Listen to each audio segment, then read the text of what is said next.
दोस्तों नमस्कार। मुख्यमंत्री श्रृंखला की कड़ी में आज बात बिहार के इकलौते मुस्लिम मुख्यमंत्री और जिनके कलम से, जिनकी आवाज़ से, जिनके आदेश से पुलिस ने जितनी गोलियां चलाई, जितनी लाठियां चलाई, शायद ही दूसरे किसी मुख्यमंत्री ने उतनी गोली और उतनी लाठी चलाने की इजाज़त पुलिस को किसने दी। लेकिन इसमें जिम्मेवार मुख्यमंत्री नहीं, तब की परिस्थितियां रही। हम बात कर रहे हैं बिहार के 13वें मुख्यमंत्री मोहम्मद अब्दुल गफ्फार जी की। अब्दुल गफ्फार जी का जन्म 1918 ईस्वी में गोपालगंज डिस्ट्रिक्ट के सरैया अख्तियार गांव नामक जगह पे होती है और उनकी प्रारंभिक शिक्षा वहीं पर संपन्न होती है और बाद में उच्च शिक्षा के लिए वे पटना और फिर अलीगढ़ मुस्लिम यूनिवर्सिटी की तरफ अपना रुख करते हैं। अलीगढ़ यूनिवर्सिटी में पढ़ाई के दौरान ही वो स्वतंत्रता आंदोलन से जुड़ते हैं और स्वतंत्रता आंदोलन में जुड़ने के बाद वो बहुत सारे आंदोलन का हर तरह के छात्रों के साथ में जो नेतृत्व करते हैं। और सबसे बड़ी बात जो उनके जीवन की ये देखने को मिलती है कि वो सुभाष चंद्र बोस जी के जीवन से प्रभावित रहते हैं। वो सुभाष चंद्र बोस के फॉलोअर्स के रूप में उभरते हैं द्वारा। तो और वहाँ से जब देश आज़ाद होता है और टू नेशन थ्योरी जब मोहम्मद अली जिन्ना की आती है, तो वहाँ पर उन्होंने वहाँ नहीं जा करके, यानी पाकिस्तान न जा करके हिंदुस्तान में रहने का फैसला करते हैं और जिसके चलते उनको काफ़ी मान सम्मान भी मिला और बिहार जैसे प्रदेश के मुख्यमंत्री तक और सेंट्रल में यूनियन कैबिनेट मिनिस्टर तक का रूप में उन्होंने इस देश की सेवा दी। इतिहास में उनके बाद को एक और चीज़ को याद किया जाता है कि जब सेकुलरिज्म का जिक्र हो रहा था तब उन्होंने कहा कि देश के सभी यूनिवर्सिटी से हिंदू या मुस्लिम जो भी नाम है, जैसे अलीगढ़ मुस्लिम यूनिवर्सिटी है, बनारस हिंदू यूनिवर्सिटी है, तो इन नामों से हिंदू और मुस्लिम शब्द को हटा देना चाहिए। लेकिन नहीं हुआ क्योंकि उस समय वो उस स्तर पर नहीं थे, सक्षम नहीं थे, इसलिए उनके बात को तवज्जो नहीं दी गई। उसके बाद उनकी राजनीतिक जीवन की शुरुआत होती है 1952 से। बरौली विधानसभा क्षेत्र से वो कांग्रेस पार्टी के टिकट पर चुनाव लड़ते हैं और विधायक बनते हैं।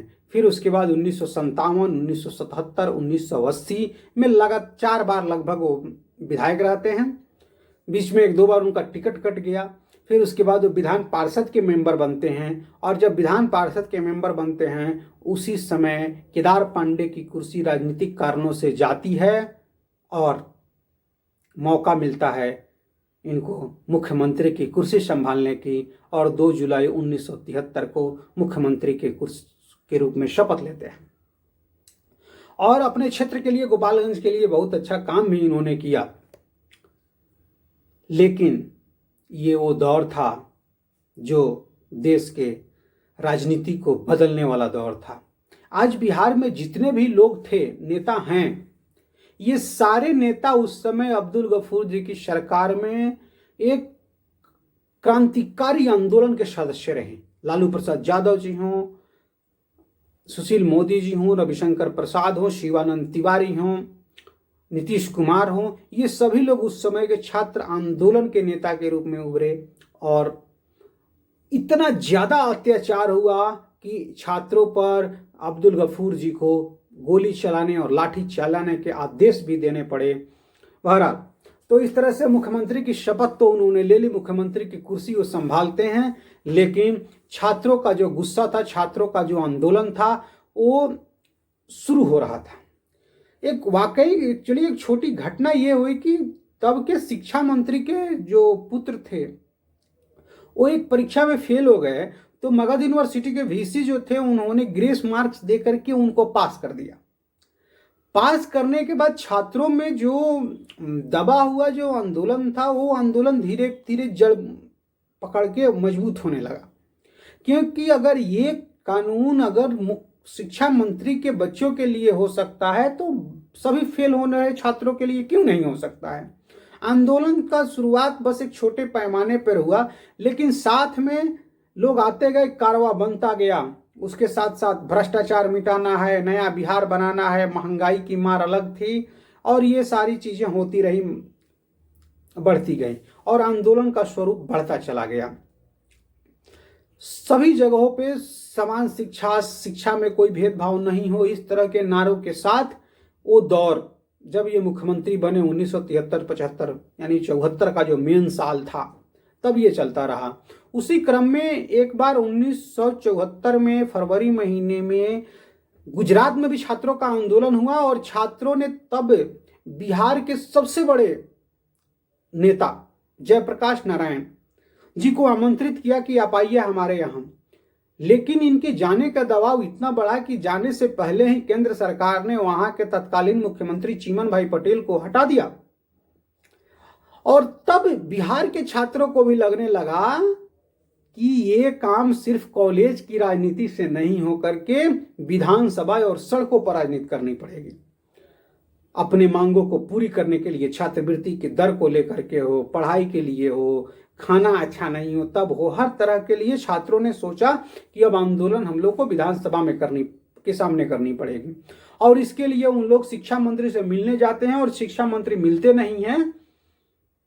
तब ये लोग प्लान करते हैं कि विधानसभा का घेराव किया जाए, और विधानसभा का घेराव करने का प्लान बनता है 18 मार्च 1974, और सभी लोग जाकर के विधानसभा का घेराव कर लेते हैं। और तब के तत्कालीन राज्यपाल रामचंद्र भंडारे जी को जब ये अंदर नहीं जाने देते हैं, तब पुलिसिया कहर बच्चों पर पड़ती है, और पुलिस लोग लाठी डंडा चलाने लगते हैं, और बाद में आंसू गैस के गोले भी दागे जाते हैं, पानी के फव्वारे भी छोड़े जाते हैं, और साथ छात्रों के ऊपर इस तरह का दमन और उत्पीड़न जो भी कह सकते हैं वो सब शब्द कम पड़ने लगे।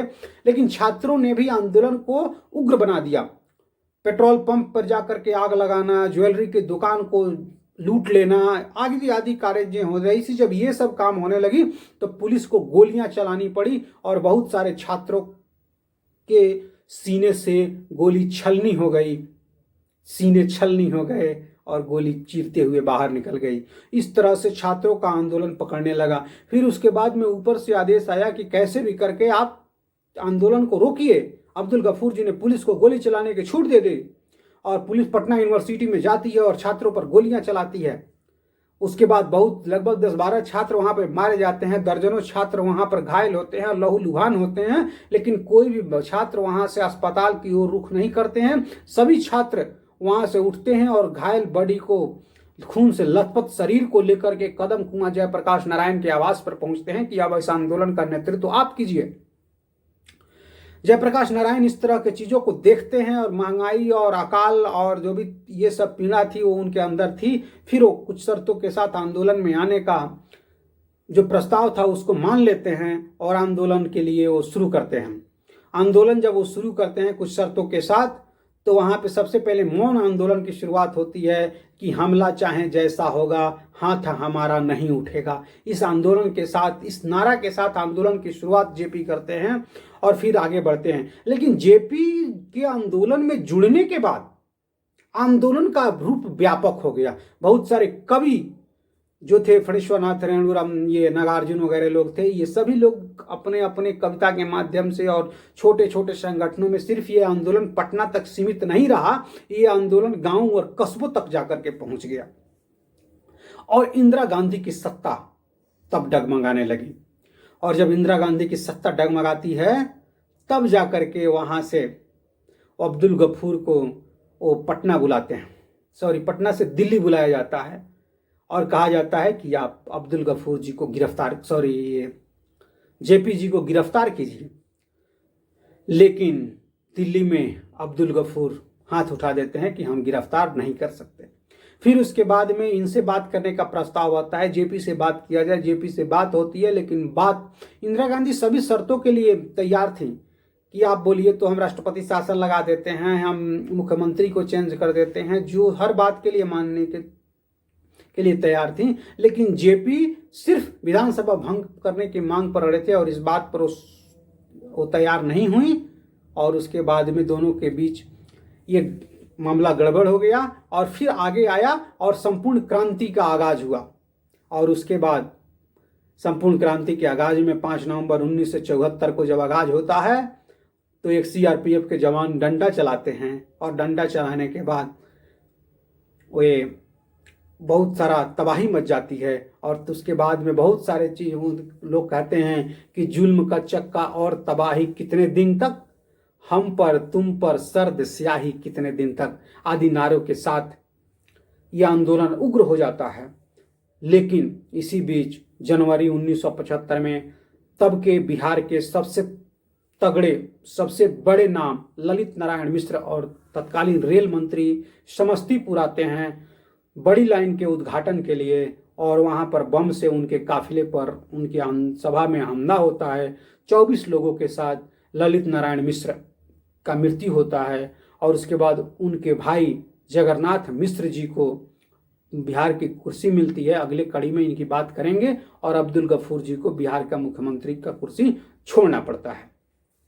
लेकिन उसके बाद भी अब्दुल गफूर जी ने उस संग्राम को, उस लड़ाई को नहीं छोड़ा और उसके बाद वो आगे बढ़े।